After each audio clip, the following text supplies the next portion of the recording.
말씀은 여인이 피를 흘릴 경우에 부정하게 되는 것을 말씀하고 있습니다. 저는 남자이죠. 그리고 성경에서 피는 굉장히 중요하게 다루어지고 있습니다. 레위기 17장을 보면 육체의 생명은 피에 있기 때문에 나 대신 흘려주는 동물의 피로 인해 죄를 속하는 능력이 있다고 말을 하고 있습니다. 그렇기 때문에 17장을 보면 하나님은 이스라엘 백성에게 어떤 육체의 피든 먹지 말라고 명령하셨습니다. 피를 먹는 자는 끊어질 것이라고 경고하시기도 하셨습니다. 오늘 말씀은 여인의 몸에서 피가 나오게 되는, 그렇게 될 경우 부정하게 됨을 말씀하고 있습니다.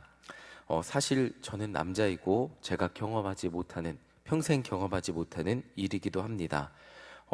제가 청소년기에, 초등학교 때는 몰랐죠. 남녀공학 학교를 다니면서 같이 뛰어놀던 친구들인데 여자아이들이 갑자기 어느 날은 뛰지 못하고 어느 날은 너무 아파하는 것을 보면서 간접적으로 보게 되었습니다. 그런데 문제는 생각보다 이 기간이, 제가 남이니까 남자가 볼 때는 금방 돌아온다는 것이었습니다. 한 달의 시간이 아팠던 지 얼마 안 된 것 같은데 또 아파하고, 그냥 여자는 그렇게 한 달에 일주일은 그렇게 힘든 거구나 이해하고 그냥 그렇게 넘어가고 살았는데, 제가 결혼하고 미국에 갔습니다. 그리고 저희 아내가 거의 10개월 동안 월경을 하지 않았습니다. 그리고 10달이 지난 후에는 또 월경을 하게 됐는데 그 기간이 굉장히 불규칙했습니다. 2달에 한 번, 3달에 한 번. 그리고 저희가 겪었던 어려움은 불임이었습니다. 5년간 이유 없이 아이를 가지지 못하고 살게 되었습니다. 하나님은 한 여인이 아이를 가지게 하기 위해서 한 달에 한 번 월경하는 것을 너무나 당연하게 만들어 놓으셨습니다. 하나님의 축복인 생육하고 번성하기 위해서는 여인이 월경을 해야 그 생명을 가질 준비가 되고 너무나 필수적인 과정인 것을 그렇게 만들어 놓으셨습니다. 우리 19절 함께 다시 한번 읽어보도록 하겠습니다. 19절입니다. 시작. 어떤 여인이 유출을 하되 그의 몸에 유출이 피이면 이래 동안 불결하니 그를 만지는 자마다 저녁까지 부정할 것이요. 월경을 하는 것은 생명의 잉태를 위해서 꼭 필요한 과정임을 저는 저희 아내의 인생의 과정을 통해서 배우게 되었습니다. 오히려 하지 않으면 그것이 아이를 가지지 못하게 됨을 배웠습니다.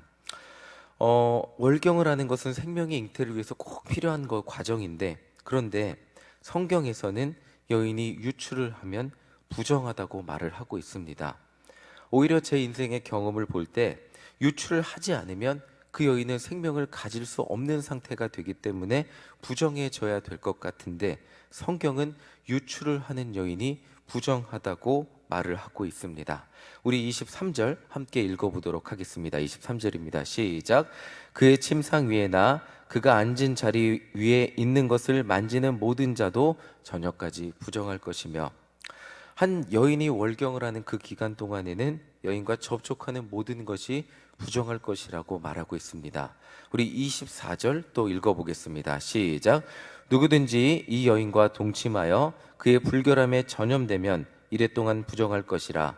그가 눕는 침상은 다 부정하니라.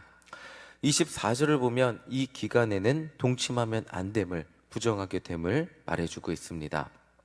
이 부정함은 여인이 아무것도 하지 않아도 생명의 잉태를 하기 위해서 여인이 평생에 아이를 가질 수 있는, 생명을 잉태할 수 있는 나이까지는 계속해서 반복이 되는 부정이었습니다. 어떻게 보면 이 부정함이 끝나면 오히려 이 여인은 생명을 가질 수 있는 축복이 끝나게 되는 거였습니다.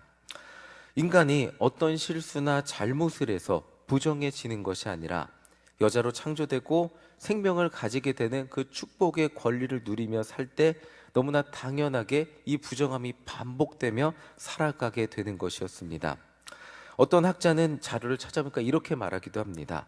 이것은 선악과를 먹고 잉태의 고통이 생겼기 때문에 모든 여인이 평생 경험해야 되는 부정함과 고통의 과정이라고 설명하기도 합니다. 그런데 여기서 그냥 이런 설명을 떠나서 여기서 알 수 있는 것은 인간이 태어나서 살아가는 것 자체만으로 완벽하게, 인간이라는 존재가 완벽하게 정결하게 살 수 없는 존재라는 것입니다.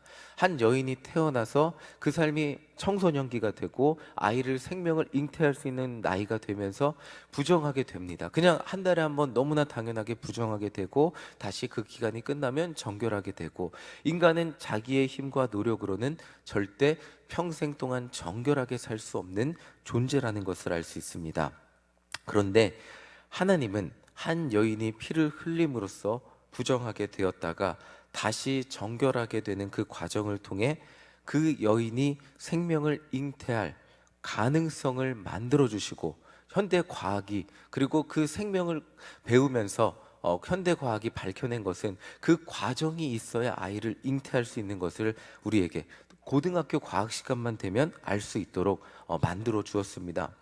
한 여인이 이 과정을 통해서 하나님이 창조하신 창조 섭리가 너무나 신비한 것이 생명을 잉태할 가능성을 만들어 주시고, 이 부정한 기간 여인이 자신의 몸을 돌보고 준비할 수 있도록 하셔서 오히려 그 부정함의 기간을 통해 다시 한번 생명을 잉태할 수 있는 가능성을 열어주시는 것이 하나님의 은혜의 과정이라고, 은혜의 라이프 사이클이라는 것을 우리는 기억하게 됩니다.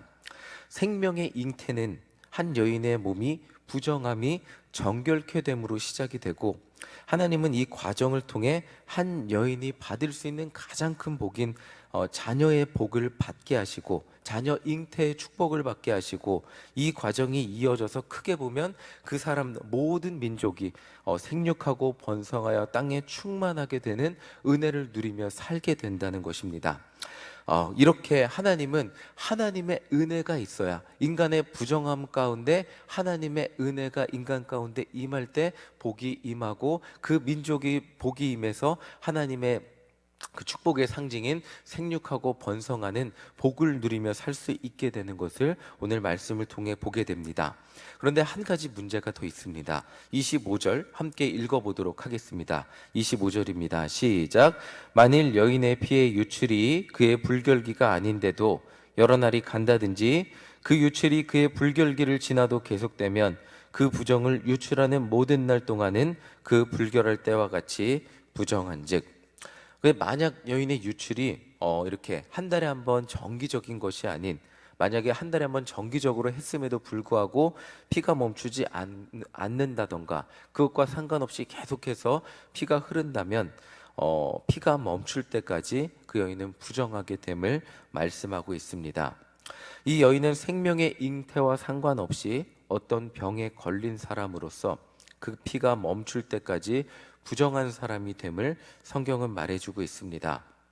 그래서 누가복음서에 보면 12해 동안 혈루증에 걸려 고치지 못하고 전 재산을 날리고 한 해 한 해 더 괴롭게 산 한 여인이 등장하기도 합니다.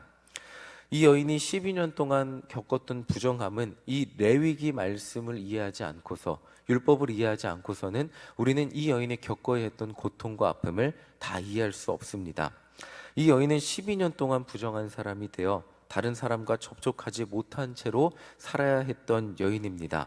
이 여인과 접촉한 사람은 모두가 부정해지기 때문에 누구도 접촉할 수 없었습니다.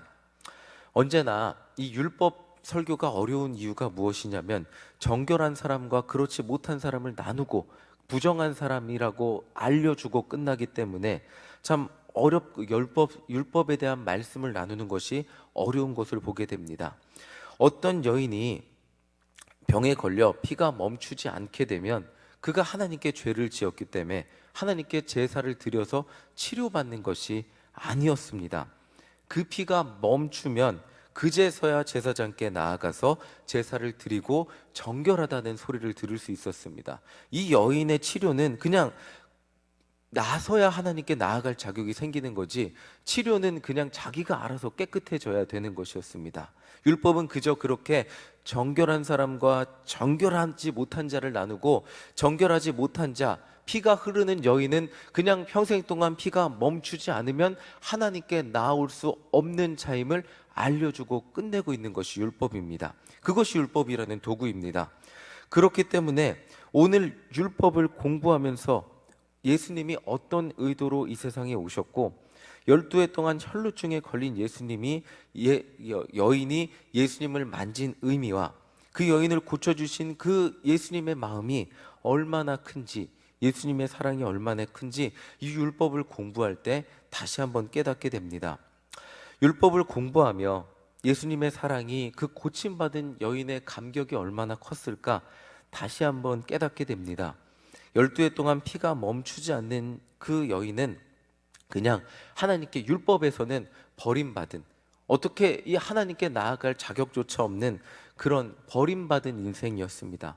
율법에 의하면 그냥 그 사람은 어떤 구제의 방법조차 없는 율법 바깥에 부정한 사람일 뿐이었습니다. 그런 사람이 예수님께 나와 예수님의 옷자락을 만졌을 때 절대는 해서는 안 되는 행동이었죠. 절대는 율법에서 금지하는 행동이었는데 그런데 그 여인이 예수님을 만졌을 때 세상의 모든 사람들은 그 여인 때문에 다 부정해지지만 예수님은, 그 여인이 예수님의 옷자락을 만졌을 때 예수님의 옷자락이 부정해지는 것이 아닌 오히려 예수님이 그 여인의 부정함을 치료해 주시는 은혜를 누리게 되었습니다. 예수님은 율법의 완성이셨기 때문에 정함과 부정함을 나누는 그 기준 위에서 세상의 모든 부정함을 정하게 하시는 분이셨습니다. 이것이 그 12해 동안 피가 멈추지 않는 여인을 통해 예수님이 어떤 분인지 보여주시고 하나님의 사랑이 과연 어디까지 있는가, 하나님의 사랑의 범위는 과연 어디인가를 우리에게 알려주시고 계십니다. 하나님의 사랑의 범위는 율법의 안에만 있는 것이 아니고 정결한 사람들에만 있는 것이 아니고 그 율법 밖에 있는 사람들에게도 하나님의 사랑이 임할 수 있음을 이 복음서, 그래서 복음서가 좋은 소식이라고 우리에게 알려주고 있는 것입니다. 오늘 이 율법을 공부할 때 혈루증에 걸린 여인이 단순히 우리가 그냥 남의 일이기 때문에 그 여인이 12해 동안 12년 동안 피가 멈추지 않아서 고생했구나, 얼마나 힘들었을까, 그냥 그렇게 이해하는 것이 아니라 그 하나님의 사랑이 얼마나 큰지, 하나님의 구원의 영역이 과연 어디까지였는지 우리의 이해의 폭을 넓혀주는 것임을 기억해 보시기 바랍니다. 세상의 모든 부정함을 덮으시고 그 부정함의 과정을 통해서 새로운 생명을 잉태하게 하는 것이 하나님의 은혜입니다. 여인이 부정해지지 않으면 새로운 생명의 잉태가 되지 않음을 기억하며 오늘도 우리는 부정함을 가지고 하나님 앞에 나옵니다. 그러나 하나님은 우리의 모든 부정함을 덮으시고 우리는 완벽할 수 없는 존재임을 기억하고 오늘 그렇다면 내가 하나님 앞에 완벽하게 어제도 살다가 일주일 동안 완벽하게 살다가 주님 앞에 나왔습니다. 복 주시옵소서가 아닌 부정한 내가, 인간으로 태어나서 부정할 수밖에 없는 내가 오늘도 하나님의 은혜와 능력이 필요해서 이 자리에 나와 기도합니다. 주님, 오늘도 연약한 나, 부족한 나, 하나님 없이는 완벽하게 살 수 없는 나를 붙드셔서 오늘도 하나님의 은혜와 능력으로 살게 하여 주시옵소서. 하나님의 은혜가 우리 가정에 임할 때, 하나님의 은혜가 우리 안에 임할 때, 내 안에 임할 때 비로소 하나님이 우리에게 약속하신 축복이 생육하고 번성하여 땅에 충만하라, 땅에 번성하라, 땅을 정복하며 누리고 살라고 하는 말씀이 하나님이 내 삶에 함께 하실 때 비로소 이루어질 수 있습니다 라는 고백을 하며 하나님과 동행하며 살아가는 우리 모두가 되시기를 간절히 소망합니다. 우리의 부정함이 하나님의 은혜로 정결하게 될 때 그것이 완벽하게 되고 하나님의 약속이 우리 삶 가운데 이루어질 수 있음을 기억하며 나의 모든 부정함이 오늘 예수 그리스도의 십자가 은혜로 정결케 되고 그제서야 비록 하나님의 약속을 이루는 구원의 도구로 살아가게 될 수 있음을 기억하며 오늘도 내가 완벽해서 하나님을 만나는 것이 아니라 연약한 나를 덮어주시는 십자가 사랑을, 십자가 은혜를 깊이 체험하고 돌아가시는 우리 모두가 되시기를 간절히 소망합니다. 아멘. 찬송가 272장 함께 찬송하시겠습니다. 찬송가 272장입니다.